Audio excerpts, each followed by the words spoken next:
পানিহাটিতে চলছে জোর প্রচার।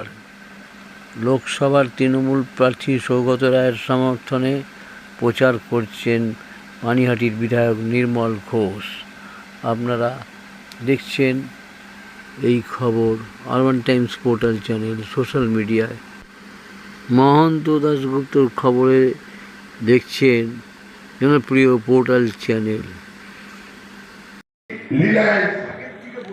নির্বাচনী বন্ডের খাতা বেরোলো, স্টেট ব্যাংক থেকে সারা ভারতবর্ষ খুঁজছে, আমরা বাঙালিরা খুঁজছি যে রিলায়েন্স কোম্পানি কত টাকা দিল চাইলে মোদীকে। দেখছি তো রিলায়েন্সের তো নাম নাই। তারপরে এক বন্ধু শেয়ার বাজারে কাজ করে, সে বলল আরে তোরা তো খেয়াল রাখিস না, রিলায়েন্স নামটা বেশি প্রচলিত, আম্বানির আর একটা বড় কোম্পানি আছে, সেটার নাম কুইক ইনফরমেশন। খুঁজে দেখলাম ২৫০০ কোটি টাকা চাঁদা দিয়েছে মুকেশ আম্বানি কুইক ইনফরমেশনের নামে। বড় দল ২৫০০ কোটি টাকা চাঁদা পেয়েছে, দুঃখ নাই। মানুষের কাজ করছে না, ২৫০০ কোটি টাকা চাঁদা নিচ্ছে, দুঃখ নাই। ভারতবর্ষে আইনের শাসন কোথায় কম পড়ছে জানেন? ভারতবর্ষের সংবিধানে লেখা আছে ৬০%-এর বেশি কোন ব্যক্তি বা সংস্থা তার মুনাফার টাকা ৬০%-এর বেশি কোন রাজনৈতিক দলকে চাঁদা দিতে পারে না। তাহলে ২৫০০ কোটি টাকা যদি ৬০% হয়, টোটাল মুনাফা কত? যদি সত্যিকারের টোটাল মুনাফা অত টাকাই হয়, তাহলে কর্পোরেট ট্যাক্স কেন মোদী বন্ধুদের বাদ দিয়েছো তুমি? যখন পাঞ্জাবের কৃষকরা ট্রাক্টর নিয়ে দিল্লির উদ্দেশ্যে রওনা হয়েছিল ঠান্ডার রাতে, তুমি তাকে ঢুকতে দাওনি। দিল্লি সীমান্ত মনে হয়েছে যেন ওয়াঘা বর্ডার পাকিস্তানে, তুমি কৃষকদের ঢুকতে দাওনি। কৃষকরা তো দুটো দাবি নিয়ে এসেছিল, একটা হচ্ছে MSP, minimum support price. Punjab শস্য শ্যামলা ভারতবর্ষের সব থেকে বড় শস্য উৎপাদনকারী রাজ্য, ওরা বলেছিল আমাদের শস্যের গ্যারেন্টি দিন। এই গুজরাটি ভাইরা, মারোয়ারি ভাইরা সঠিক দাম দেয় না। সরকার একটা ন্যূনতম সহায়ক মূল্য নির্ধারণ করুক। আর একটা জিনিস বলেছিল, কৃষি ঋণ মকুব করুন। ভারতবর্ষে অদ্ভুত সরকার, আজ পর্যন্ত আমরা দেখিনি কৃষি ঋণ মকুব করতে পারে না। তারা মকুব করে কর্পোরেট ট্যাক্স, তারা দিতে পারে না ১০০ দিনের কাজের টাকা। আপনারা দেখেছেন অভিষেক বন্দ্যোপাধ্যায় প্রায় পুরো বিধানসভার সমস্ত বিধায়কদের নিয়ে, সাংসদদের নিয়ে দিল্লির রাস্তায় বসেছিল। তিনি কি নির্বাচনী বন্ডে টাকা আনতে গেছিল নাকি? তিনি ভারতবর্ষের সব থেকে পিছিয়ে পড়া মানুষরা যেটার মাধ্যমে একটা অর্থের গ্যারেন্টি পায়, খাটনির মাধ্যমে অর্থ পাবো, পরিশ্রমের মাধ্যমে অর্থ পাবো, সেটা হচ্ছে ১০০ দিনের টাকা। আর ছাদের গ্যারেন্টিটা পায়, হাউস ফর অল, সেই টাকা আটকে রেখেছে দিল্লির সরকার। এই বাড়ির কথা বলে আমি শেষ করব। এই পানিহাটি বেলঘরিয়া যদি ধরে কলোনি অধ্যুষিত অঞ্চল, প্রচুর কলোনি আছে এখানে। আমার নিজের বাড়িও কলোনিতে। আমাদের পূর্বপুরুষরা খুব ছোট্ট একটা স্বপ্ন দেখেছিল যে পরবর্তী প্রজন্মকে এমন একটা জায়গায়, ভারত ভূখণ্ডের এমন একটা জায়গায় বড় করব যেখানে সরকারি অফিসে মোহনদাস করমচাঁদ গান্ধী, মহাত্মা গান্ধীর ছবি থাকবে, নেতাজি সুভাষচন্দ্র বসুর ছবি থাকবে। অখণ্ড ভারতের এক অংশ থেকে আর এক অংশে তারা রাতারাতি সিদ্ধান্ত নিয়ে রওনা হয়েছিল যে ব্রিটিশরা ভারত ছেড়ে যাওয়ার আগে দেশের বর্ডার এমন করছে, আমরা ওই শাসন ব্যবস্থায় থাকবো না। নিজের দেশের এক প্রান্ত থেকে অন্য প্রান্তে এসেও নিজেদের গায়ে রিফিউজি তকমা নিতে হয়েছিল। অন্য দেশ থেকে তো কেউ আসেনি, অখণ্ড ভারতেরই একটা অংশ থেকে আর একটা অংশে এসেছিল। কষ্ট করে রাখা ২ কাঠা, ২.৫ কাঠা, ৩ কাঠা, ৪ কাঠা জমি, ৪ কাঠার উপর কারণ নাই। জমিটা দখল করার পর স্বপ্ন দেখেছিল পায়ের তলায় একটু মাটি হয়েছে, মাথার উপর একটু ছাদ হবে, আর ২ বেলা খেতে পারলে পরবর্তী প্রজন্মকে পড়িয়ে নেব। আমরা তৃতীয় প্রজন্ম। হাউস ফর অল বাড়ি হয়, টালির বাড়িটা ছেড়ে একটু ছাদ দেওয়ার স্বপ্ন হয়, সেটার টাকা আটকাচ্ছে। আপনারা ভেবে দেখুন বাঙালির কোন জায়গাটায় আঘাত করতে চাইছে। আর তৃতীয় প্রজন্ম হয়ে আমরা যদি আরেকটা জিনিসের সম্মুখীন না হতে পারি, সিএ এর মাধ্যমে, এনআরসির মাধ্যমে আজকে আমাদের নাগরিকত্বের প্রমাণ দিতে হচ্ছে। 3 প্রজন্ম এখানে থাকার পরে বলছে তোমরা নাগরিক কিনা দেশের প্রমাণ দাও, আর না হলে আমাদের জমিগুলো পুনরায় বড় লোকের হাতে তুলে দেবে। এই তো অভিসন্ধি রুখে দাঁড়াতে হবে। 400 সিট বলেছিল 2 মাস আগে, আজকে দিনে দাঁড়িয়ে বলি ভারতবর্ষ সিদ্ধান্ত নিয়েছে উত্তর ভারতে হাফ, দক্ষিণ ভারতে সাফ। বিজেপি দক্ষিণ ভারতে সাফ হয়ে গেছে, রাজ্য ধরে মিলিয়ে নিন। কেরালায় 0, তামিলনাড়ুতে 0, কর্ণাটকে কোনো মতে টিকে আছে, তেলেঙ্গানায় টিম করে চলছে, অন্ধ্রপ্রদেশে কোনো নামগন্ধ নেই। আর যখন উত্তরের দিকে যাবেন, পাঞ্জাব তো তাড়া করছে, হরিয়ানা সরকার ওদের বিধানসভায় পড়লো বলে। কিন্তু ভারতবাসী আজকেও বিশ্বাস করে মমতা হতে পারে বাংলার মুখ্যমন্ত্রী, কিন্তু ভারতবর্ষের প্রতিবাদ প্রতিরোধের মুখ হচ্ছে মমতা ব্যানার্জি। মমতাকে শক্তিশালী করতে হবে। মমতা শক্তিশালী হয়ে দিল্লিতে পৌঁছাতে পারলে সারা ভারত আশ্বস্ত থাকবে যে মমতার বিরোধী থাকলে, মমতা শক্তিশালী হয়ে দিল্লিতে থাকলে কোনো অন্যায় আইন ভারতবর্ষে প্রণয়ন হবে না। কোন দেশের গণতন্ত্রটা সুরক্ষিত থাকবে, দেশের সংবিধানটা সুরক্ষিত থাকবে। তাও বলে দিই, এটা ছিল 15 দিন আগের কথা। আর আজকে ভারতবর্ষের সব বিরোধী শক্তি বলছে মমতা তুমি শক্তিশালী হয়ে বাংলা থেকে বাঙালির আশ্বাস দিয়ে তুমি শুধু চলে আসো, তুমি হবে আমাদের নেতা, তোমার থেকে অভিজ্ঞ রাজনীতিবিদ এই দিল্লি শহরে নেই, তুমি পারবে একটা সম্পূর্ণ জোট সরকার করতে। কারণ তুমি পেরেছিলে। আরএসএস এর প্রধানমন্ত্রী অটল বিহারী বাজপেয়ী যখন 23 দলের সরকার চালাচ্ছে, তখন তুমি প্রস্তাব দিয়েছিলে ভারতবর্ষের রাষ্ট্রপতির নাম হবে এপিজে আব্দুল কালাম। আরএসএস কে মাথা নিচু করে মেনে নিতে হয়েছিল এপিজে আব্দুল কালামই হবে। সেই যদি মমতা ব্যানার্জি শক্তি হয়, তাহলে মমতা ব্যানার্জি পরবর্তী বিকল্প দিল্লির জন্য। আর পরবর্তী বিকল্প যদি মমতা ব্যানার্জি সারা ভারতবর্ষ বেছে নিয়ে থাকে, এইবার আমাদের হাতে সুযোগ চলে এসছে। ডবল ইঞ্জিনের ট্রেন আর দিল্লি থেকে রওনা দেবে না, এইবার হাওড়া স্টেশন থেকে ছাড়বে ডবল ইঞ্জিনের ট্রেন দিল্লির দিকে। দিল্লি আর দূরে নয় বাঙালির জন্য। বিশ্বাস রাখুন, 80 বছর আগে একজন ডাক দিয়েছিল দিল্লি চলো। এবার আমাদের দিল্লি যেতে হবে, কারণ মমতা বারে বারে আসে না, মমতা ক্ষণজন্মা। মমতা আমাদের হাতছাড়া হয়ে গেলে বাঙালি এই সুযোগ আগামী 50 বছরে পাবেন না। তাই বলি, দুবেলা জল কম এলো কি এলো না, এটা পরে আমাদের বিচার করে দেবে। আলো দুটো কম জ্বললে আমার আর পূজার বিচার করে দেবে। কিন্তু এবারের বিচার করুন দেশের বিচার, আমাদের ভবিষ্যতের বিচার। 1 জুন আসছে দিন, শুধু সৌগত রায়কে জেতাবেন না, মমতা ব্যানার্জিকে জেতাবেন না। এবার বাঙালির জিতে যাওয়া আশ্বাসটাকে, আশাটাকে আপনারা বাঁচিয়ে রাখুন। এই 18 নম্বর ওয়ার্ডের সমস্ত মানুষের কাছে করজোড়ে আবেদন করে গেলাম, দিল্লিতে মমতাকে শক্তিশালী বানান। জয় হিন্দ, বন্দে মাতরম। মমতা ব্যানার্জি জিন্দাবাদ, অভিষেক ব্যানার্জি জিন্দাবাদ।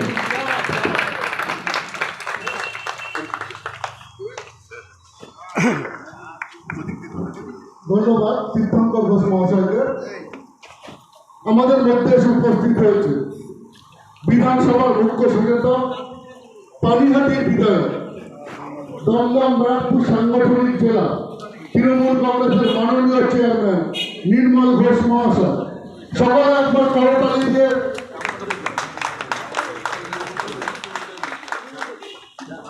এখন আপনাদের সামনে বক্তব্য রাখবেন।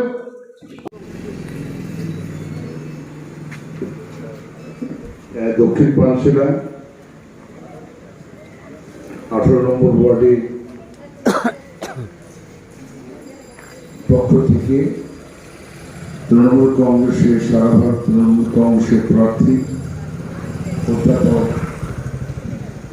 সৌগত রায়কে আপনাদের আশীর্বাদ নেওয়ার জন্যে, চতুর্থবারের জন্যে আপনারা আপনাদের আশীর্বাদ তাকে দেবেন এই গল্পে।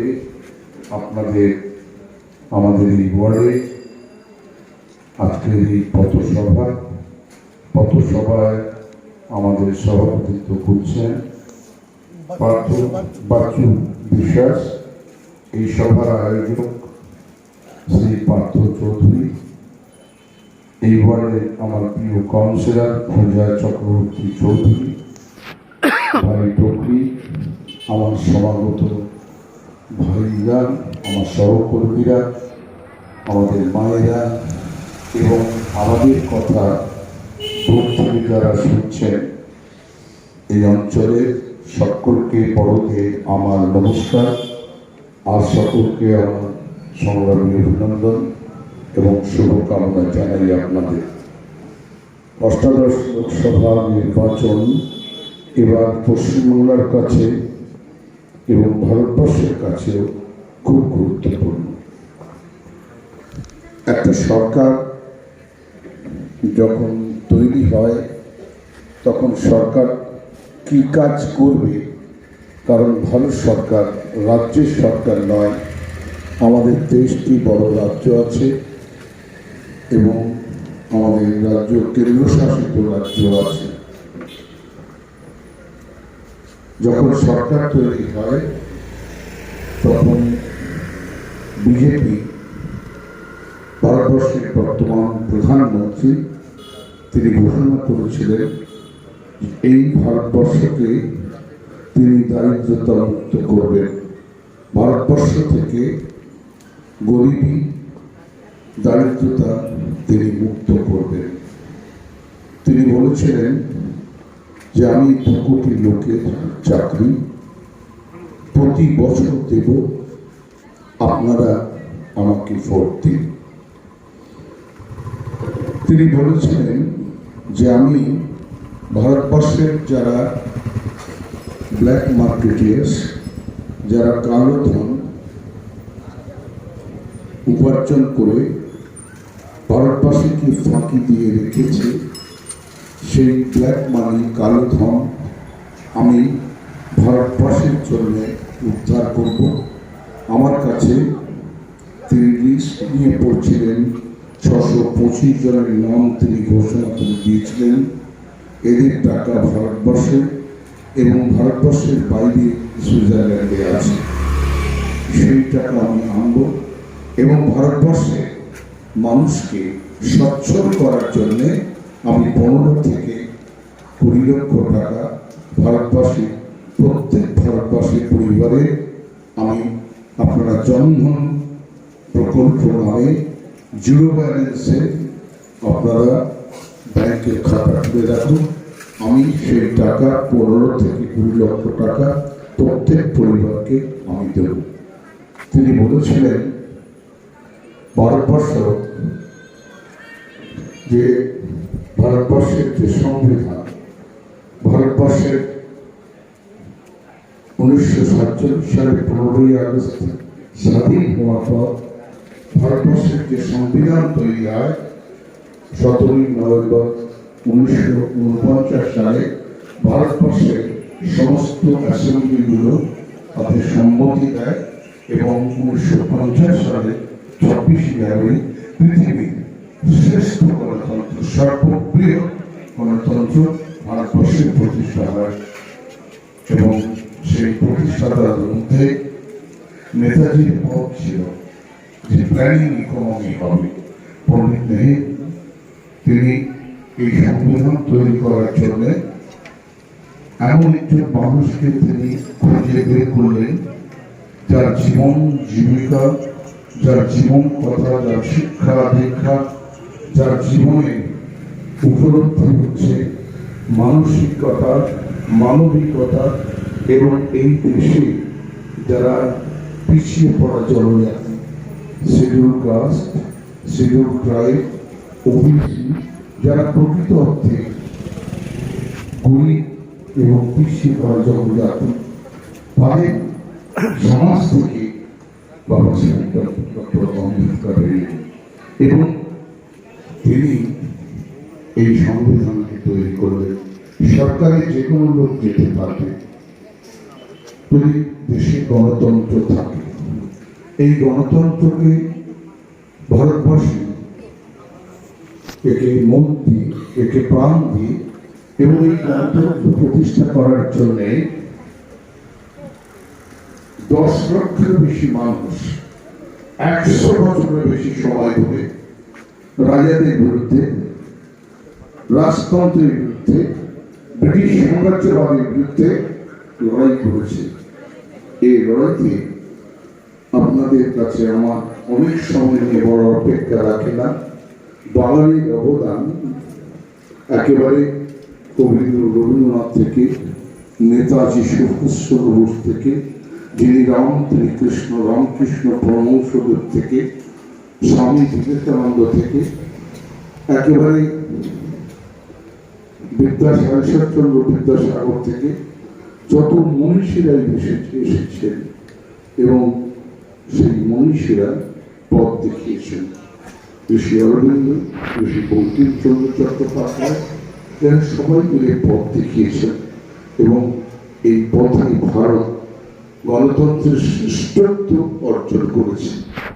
বাড়ি বাড়ি সরকার আসে, সরকার চলে যায় এবং গণতন্ত্র থাকলে সরকার আসবে, সরকার যাবে। যে ভালো কাজ করবে, মানুষের কাজ করবে, মানুষকে সঙ্গে নিয়ে কাজ করবে, দেশের একতা, ঐক্য এবং সাম্প্রদায়িক সম্প্রীতি রক্ষা করবে, তারা সরকার গড়বে এবং তাদের উপরে মানুষ আস্থা এবং বিশ্বাস অর্পণ করবে। বিজেপিকে ভারতবর্ষের মানুষ বিশ্বাস করে তাদেরকে ক্ষমতায় বসিয়েছে। এখন 10 বছর পার করে গিয়েছে। 10 বছর যাওয়ার পর মানুষ জিজ্ঞাসা করছে যে আপনি এই 10 বছরে যে কটা গ্যারান্টি দিয়েছিলেন সবকটাই মিথ্যা, সবকটাই জুমলা, সবকটাই আপনি ধোঁকা দিয়েছেন। আপনি বলুন যে আপনি কি করেছেন আর এখন কি করতে চান। আপনারা যেটা শুনেছেন, যেটা জেনেছেন এবং যেটা দেখছেন যে ভারতবর্ষে স্বাধীনতার পর এত বেশি বেকার কখনো হয়। 40% বেকার ভারতবর্ষে বেড়েছে বিজেপির কারণে এবং সব থেকে বেশি জাতীয় সম্পত্তি, ধরুন LIC আছে, GIC আছে, এয়ারপোর্ট আছে, এরোপ্লেন আছে, কয়লার খাদান আছে, লোহার খনি আছে, ভারতবর্ষের পোর্ট আছে, ডক আছে। ভারতবর্ষের যে জাতীয় সম্পদ গত স্বাধীনতার পর যেগুলো রাষ্ট্রনায়করা তারা অধিগ্রহণ করেছে এবং রাষ্ট্রের জন্য সেই জাতীয় সম্পদ সৃষ্টি করেছে, গত 10 বছরে আপনি তার সুরক্ষা রাখতে পেরেছেন কিনা। আপনারা দেখছেন এরোপ্লেন প্রায় সব কটাই টাটাকে বিক্রি করে দিয়েছে। এয়ারপোর্ট, ভারতবর্ষের সমস্ত বড় বড় এয়ারপোর্ট, এমনকি বম্বে সব থেকে বড় এয়ারপোর্ট বিশ্ববাসীর কাছে অত্যন্ত পরিচিত। এই ধরনের বড় এয়ারপোর্টগুলো মোদিজির বন্ধু আদানিকে তিনি দিয়ে দিয়েছেন। ভারতবর্ষের পেট্রোলিয়াম, ভারতবর্ষের তৈল জাতীয় সমস্ত সম্পদ আদানিকে যেমন দিয়েছে এয়ারপোর্ট, খনি, কয়লার খনি, তেমনি আম্বানিকে দিয়েছে সমস্ত তৈল জাতীয় ক্রুড অয়েল থেকে যা সব কিছু। আপনারা জানেন কেরোসিন তেল 2011 এবং 2014 মধ্যে হাইয়েস্ট দাম ছিল 15 টাকা থেকে 18 টাকার মধ্যে। এখন 1 লিটার কেরোসিন তেল 40 টাকারও বেশি। আপনারা বুঝতে পারছেন যে যেহেতু মালিকদের দিয়ে দিয়েছে, যেটা দেওয়ার তিনি কথা কখনো রাজনৈতিক দলিলে বলেনি এবং তিনি মালিকদের দিয়ে দিয়েছেন। এমনি করে যেমন দেশের বেকারিত্ব বেড়েছে, দেশের সম্পদ সব তুলে দিয়েছে ভারতবর্ষের রাজা মহারাজা, ভারতবর্ষের যারা সব থেকে বেশি টাকার মালিক তাদের কাছে তুলে দিয়েছে। এরা মোদির বন্ধু। এখন আমি ফিরে আসি যে শ্রমিকদের জন্য কি দেবে বলেছিল ভারতবর্ষে। আপনারা শুনেছেন যে নবরত্ন যে কোম্পানিগুলো যে কোম্পানিগুলো মানুষের অধিকারকে রক্ষা করে, আজকে সেই জায়গায় সমস্ত কর্পোরেট হাউস, হয় টাটা, নাহলে বিড়লা, নাহলে গোয়েঙ্কার, নাহলে মুদ্রার, নাহলে আম্বানি, নাহলে আদানি, আর তা না হলে ওই মেহুল চোকসি থেকে 30 জন যারা বিদেশে পালিয়ে গেছে তাদের। ভারতবর্ষে বাজারের মধ্যে, দ্রব্যমূল্যের মধ্যে, যেটা একটা গ্যাস সিলিন্ডার 2014 সালের মধ্যে একটা গ্যাস সিলিন্ডারের দাম ছিল 415 টাকা, 12 টাকা, 17 টাকা। সেই গ্যাস সিলিন্ডার 1000 টাকা পার করে 1200 টাকার দিকে যাচ্ছে। আপনি যদি বাজারে সর্ষের তেলে ধরেন, 50 থেকে 60 টাকার মধ্যে সর্ষের তেল 200 টাকা হয়েছে। আমি বলতে গেলে সারা রাত লেগে যাবে, কারণ বাজার মূল্যকে, বাজারের দরকে কেন্দ্রীয় সরকার নিয়ন্ত্রণ করে। আজকে সেই বাজারকে খোলা বাজার দিয়েছে এবং কর্পোরেট হাউস যারা হাজার হাজার লক্ষ হাজার কোটি টাকা, তাদের হাতে ভারতবর্ষের অর্থনৈতিক দায়িত্ব সরকার নেয়, সেই সরকার সেটাকে ব্যক্তি মালিকানার উপরে তুলে দিয়েছে। ভারতবর্ষে মানুষ আশা করেছিল, আজও ভারতবর্ষে 70% কাছাকাছি মানুষ গ্রামাঞ্চলে কাজ থাকে এবং তার মধ্যে 70% হচ্ছে কৃষিজীবী মানুষ। অথচ সেই কৃষিজীবী মানুষকে মোদিজি, বিজেপি বলেছিলেন তোমাদের ইনকাম আমরা ডবল করে দেব, দ্বিগুণ করে দেব, এবং ধান তৈরি করতে যে পয়সা খরচ হয়, জমির অ্যাডভারেন্স ধরে সেটা এমএসপি বলে, মিনিমাম সাপোর্ট প্রাইস তিনি নির্ধারণ করে দেবেন। এখন এর থেকে এই যে কৃষক, যাদের ভারতবর্ষের 70% মানুষ গ্রামে এবং গ্রামাঞ্চলে এবং কৃষিক্ষেত্রে বসবাস করে, ওরা খাদ্য উৎপাদন করে। আমরা ভারতবর্ষে 140 কোটি দেশের মানুষ, সেই খাওয়া খেয়ে মানুষ তার জীবন জীবিকা নির্ভর করে। আজকে কৃষকদের অবস্থা কি করেছে? একটা কালো কানুন 3টে তৈরি করেছিল, তোমার জমি থাকবে, কিন্তু সেই জমিতে আমি ট্র্যাক্টর দেব, সেই ফসল আমি নেব, সেই ফসল তুমি বাজারে নিয়ে বিক্রি করতে পারবে না, আমি তোমার থেকে কিনে নেব। জমি তোমার থাকলো, তোমাকে আমাকে লিজ দিতে হবে 25 বছর, 30 বছর, 100 বছর। আপনারা সব জেনেছেন এর মধ্যে দক্ষিণ সুভাষনগর রাজনৈতিক সচেতন জায়গা, শিক্ষিত মানুষের জায়গা। আপনারা এর মধ্যে শুনেছেন যে 600 থেকে 700 কৃষক তারা প্রাণ দিয়েছে, আত্মত্যাগ করেছে এই কালো কানুনকে প্রত্যাহার করার জন্য। আমি বলছি, এটা কালো কানুন প্রত্যাহারের কথা কেবলমাত্র মমতা ব্যানার্জি বলেছেন, কেবলমাত্র কংগ্রেস বলেছে, কেবলমাত্র সিপিএম সিপিআই ফরওয়ার্ড বলেছে। ভারতবর্ষের জনগণ 140 কোটি দেশের মানুষ উচ্চ স্বরে বলেছে, আমাদের যারা খাদ্য তৈরি করে তাদেরকে বাঁচতে দিন, কালো কানুন প্রত্যাহার করে মানুষকে বাঁচতে দিন। আজ আপনারা জানেন যে সংকট তৈরি হয়েছে এই 6টা জিনিসকে নিয়ে ভারতবর্ষে আর্থিক, সামাজিক, রাজনৈতিক এবং গণতন্ত্রের এক সমস্যা তৈরি হয়েছে। এই সমস্যায় বিজেপি আমাদের বিরুদ্ধে কি বলছে, সিপিএমই বা কি বলছে? সিপিএম বলছে তৃণমূল চোর। কেন? শিক্ষায় চুরি করেছে, খাদ্যের চুরি করেছে। আমাদের নেত্রী, বাংলার জনপ্রিয় মুখ্যমন্ত্রী বলেছেন, যাদের বিরুদ্ধে অভিযোগ এসেছে তাদের যদি গ্রেপ্তার করে থাকে তারা জেলখানায় থাকবে, যতক্ষণ না বিচারে তাদের বিচার হচ্ছে ততক্ষণ তারা আমার দলে থাকবে না, আমি তাদেরকে সমর্থন করি না, এবং বিচার যা হবে ভারতবর্ষের আদালতে তা আমি মেনে নেব। আচ্ছা, আজ পর্যন্ত বলতে পারবেন শুধুমাত্র গদি মিডিয়া, যে মিডিয়াগুলো, এই দেখুন এখানে কলকাতায় কতগুলো মিডিয়া আছে, আপনি দেখুন 40টা টিভি এবং মিডিয়া কারা কিনেছে জানেন? 17টা কিনেছে আম্বানি, 13টা টিভি মালিক হয়েছে আদানি। আর ডক্টর সুভাষ চন্দ্রা বিজেপির এমপি, লক্ষ হাজার কোটি টাকার মালিক, তিনি মিলে 40টা, এই আজতাক বলুন, ইন্ডিয়া টিভি বলুন, টুডে বলুন, যত বড় বড় টিভি আছে তার মালিক হয়েছে 3 জন। আর সবগুলো থাকলে ভারতবর্ষের 9 জন মালিক ভারতবর্ষের সংবাদকে, মানুষকে, মানুষের অধিকার মর্যাদাকে তারা কুক্ষিগত করেছে। তারা কারা? আম্বানি মোদির বন্ধু, আদানি মোদির বন্ধু, সুভাষ চন্দ্র মোদির দলের লোক। এমনি করে তারা খবর, মানুষের যে অধিকার, কোথায় রাইট টু ইনফরমেশন, সেটার মধ্যে তারা বাধা দিয়েছে এবং সেটাকে কেড়ে নিয়েছে।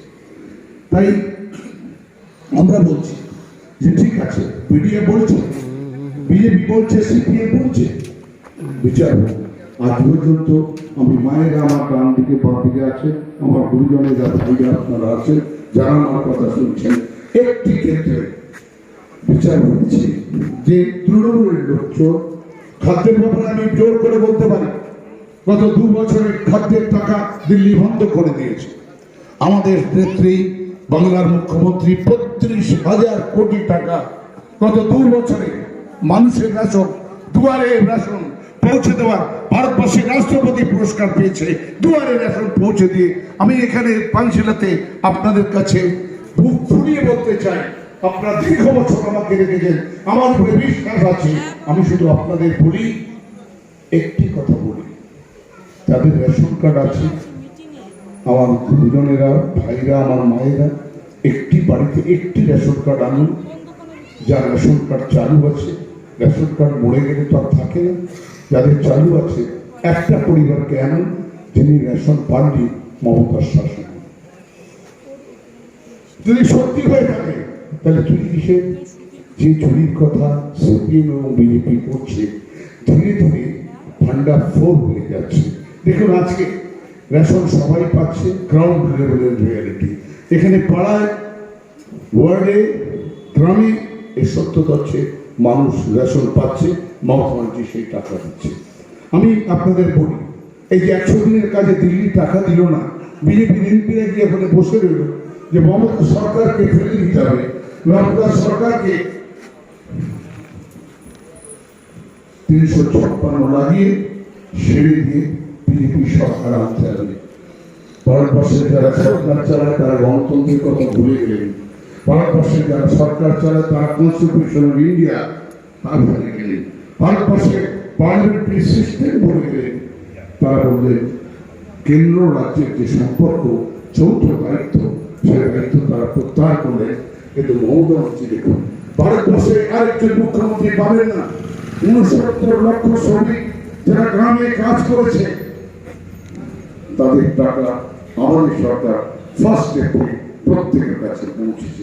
তার সঙ্গে বলেছে যে টাকা এখন ক্যাশ দেওয়া হয় না, ব্যাংকের মাধ্যমে দেওয়া হয়, অ্যাকাউন্টে দেওয়া হয়। যদি কোথাও কোনো কারো গন্ডগোল হয়ে থাকে, সে টাকা সঙ্গে সঙ্গে পাঠিয়ে দেবে। এই যে ঘর তৈরি করে, ধরুন আমরা 43 লক্ষ বাড়ি তৈরি করেছি, এখন বাড়ি তৈরি করার কথা 11,36,000। বিজেপি দিল্লিতে গিয়ে বলল মমতাকে টাকা দেব না, আমরা সরকার গড়ব, আমরা সেই সরকারের থেকে ঘর তৈরি করব।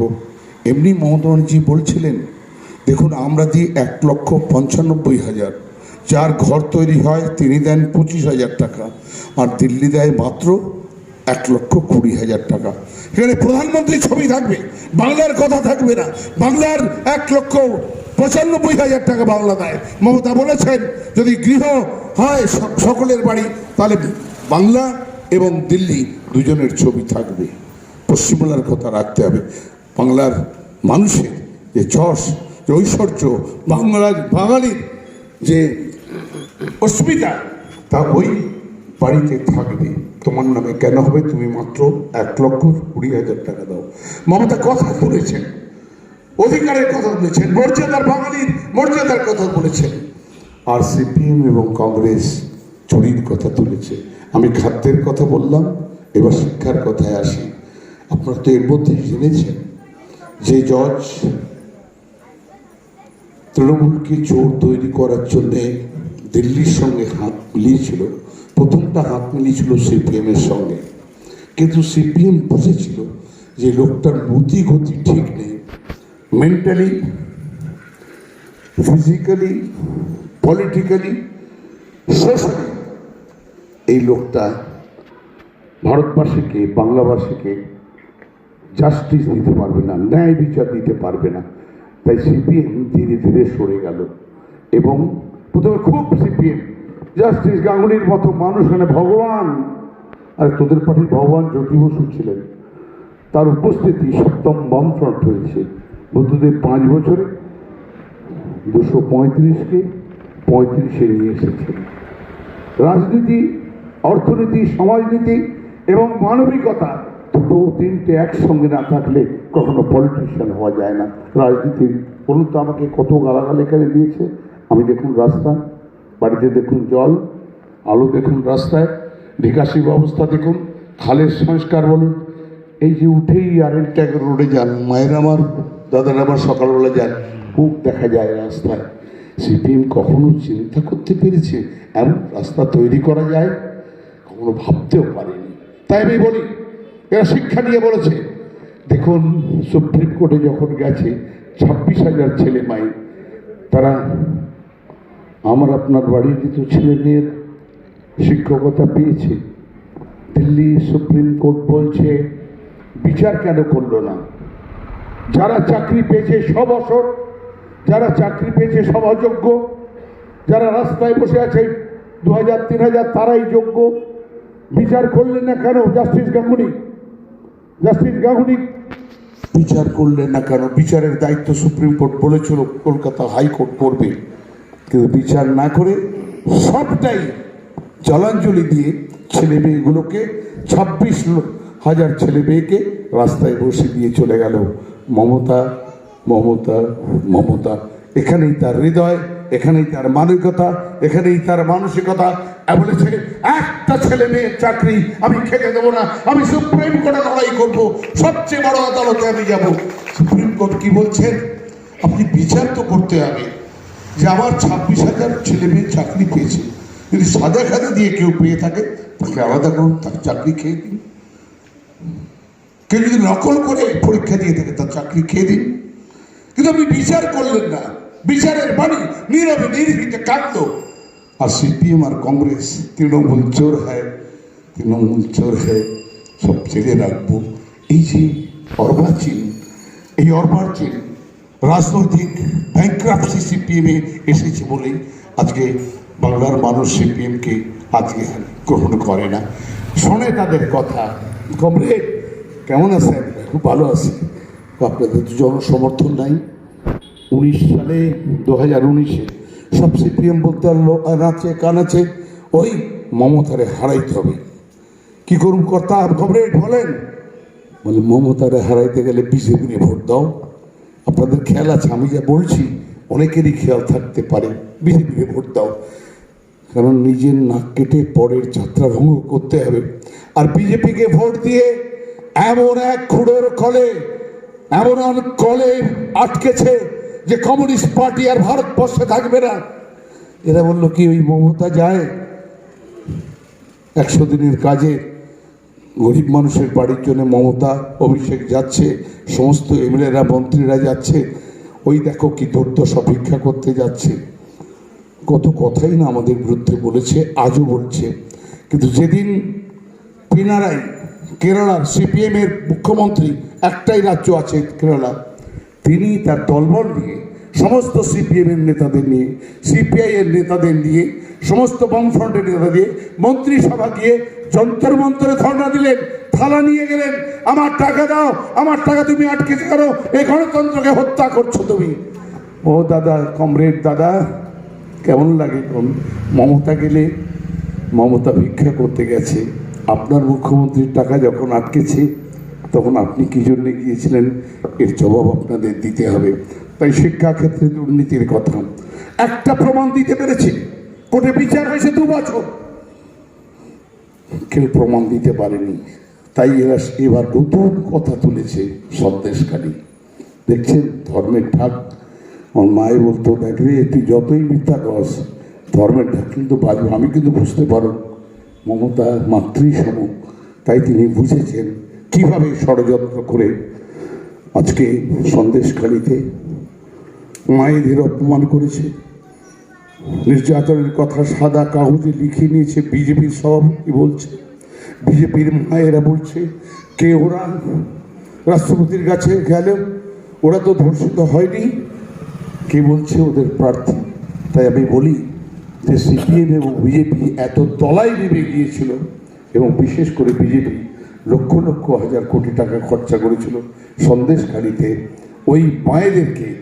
বিশ্ব মাতাদের আজকে মাতৃদিবস, বিশ্ব মাতাকে অপমান করার এই বিজেপি যে ষড়যন্ত্র করেছিল, আজকে সেই ষড়যন্ত্র আলোর মতো পরিষ্কার হয়েছে, এবং সিপিএম আশা করি এর থেকে শিক্ষা নেবে। এইটুকু কথা বলে আপনাদের বলি, এবারের লড়াইতে অনেকে ভাবছেন ওই কি কয় দেখ এমএলএ ছিল বইলা গেল মমতায় সরকার করবে। হ্যাঁ মায়েরা আমার বিশ্বাস করুন, ভাইরা আমার যারা এখানকার অধিবাসী তারা মেনে রাখুন, ভারতবর্ষের সেই লড়াই শুরু হয়েছে অস্মিতাকে রক্ষা করার, ভারতবর্ষের গণতন্ত্রকে রক্ষা করার, ভারতবর্ষের গরিব মানুষকে বাঁচিয়ে রাখার, ভারতবর্ষের বেকারিত্বের জ্বালা থেকে মানুষকে মুক্ত করার, ভারতবর্ষের কল কারখানা শিল্প কৃষ্টি সংস্কৃতি রক্ষা করার।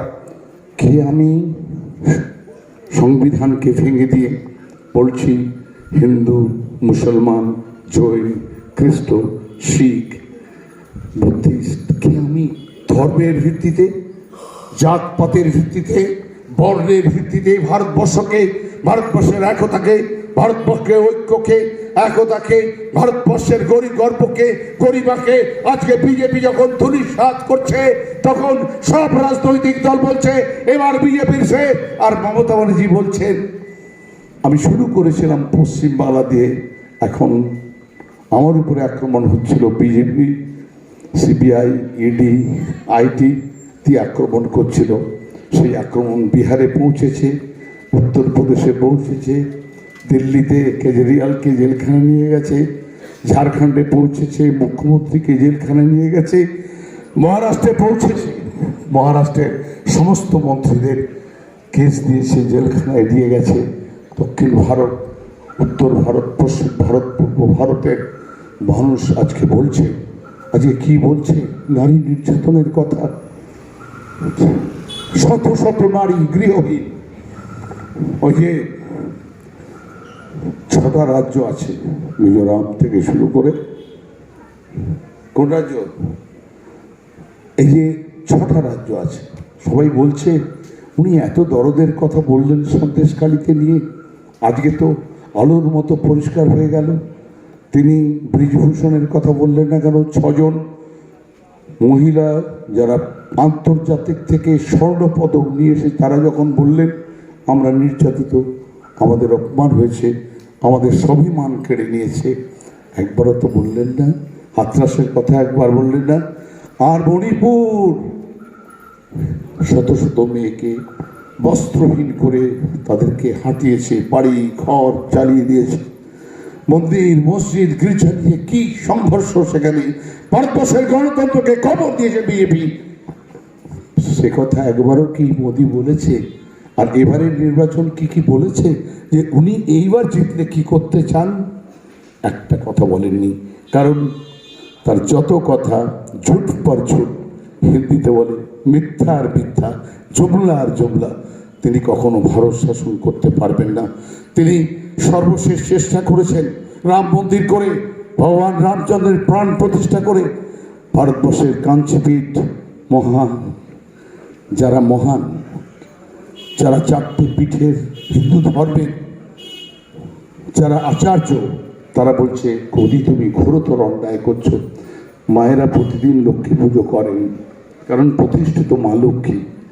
বাড়িতে অনেকের কালীমা আছে, প্রতিদিন তারা পুজো করেন, কিন্তু যেদিনকে প্রাণ প্রতিষ্ঠা হয়, দুর্গা পুজো হয়, কালী পুজো হয়, সরস্বতী পুজো হয়, লক্ষ্মী পুজো হয়, মা শীতলার পুজো হয়, আমরা মাতৃভক্ত বাঙালি, সেদিন পণ্ডিত বসে আসেন, ঠাকুর বসে আসেন, প্রাণ প্রতিষ্ঠা করেন। দেখেছেন ঘোরতর অপরাধ এই অপরাধের জন্য ভারতবর্ষে আগুন লেগেছে বাজারে, বেকারিত্ব আজকে ভারতবর্ষকে শেষ করে দেবে। ভারতবর্ষের অর্থনীতিকে আজকে একেবারে তলায় নিয়ে চলে এসেছে। ভারতবর্ষের যে স্বপ্ন, এগিয়ে যাওয়ার স্বপ্ন, সেই স্বপ্নকে ভেঙে দিয়েছে। তাই আজকে ভারতবর্ষের গণতন্ত্রের রক্ষার লড়াই, গরিব মানুষের চাকরির থেকে বেঁচে ভারতবর্ষের বেকারির থেকে ভারতবর্ষকে রক্ষা করা, ভারতবর্ষের দ্রব্যমূল্য যেভাবে বৃদ্ধি হয়েছে, মালিকরা ভারতবর্ষের কোটিপতিরা যেভাবে করেছে, তার থেকে ভারতবর্ষকে রক্ষা করতে হবে এবং ভারতবর্ষের গর্ব গরিমাকে রক্ষা করতে হবে। সেই জন্যই অধ্যাপক সৌগত রায় প্রেসিডেন্সি কলেজের থেকে পড়াশোনা করেছেন, কলকাতা বিশ্ববিদ্যালয় থেকে এমফিল এমএসসি করেছেন, 35 বছর শিক্ষকতা করেছেন। তাকে আপনারা 3 বার আশীর্বাদ করেছেন। ভারতবর্ষের শ্রেষ্ঠ সাংসদ হয়েছে। পানিহাটির গর্ব, খড়দার গর্ব, দমদম লোকসভা কেন্দ্রের গর্ব, বাংলার গর্ব, ভারতবর্ষের গর্ব এবং গরিমাকে যিনি প্রতিষ্ঠা করেছেন অধ্যাপক সৌগত রায়, তাকে আপনারা সবাই মিলে আগামী 1 জুন ঘাসের উপরে জোড়া ফুল, এই জোড়া ফুলে ভারতকে রক্ষা করতে হবে।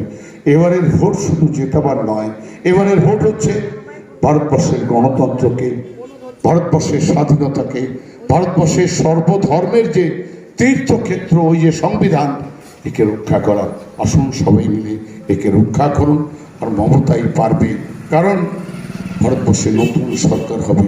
বিজেপির ছুটি হয়ে গেছে, দেখুন ভালো করে আপনারা ইউটিউবগুলো দেখলে বুঝতে পারবেন, বিজেপি প্রায় নিঃশেষ হয়ে এসেছে।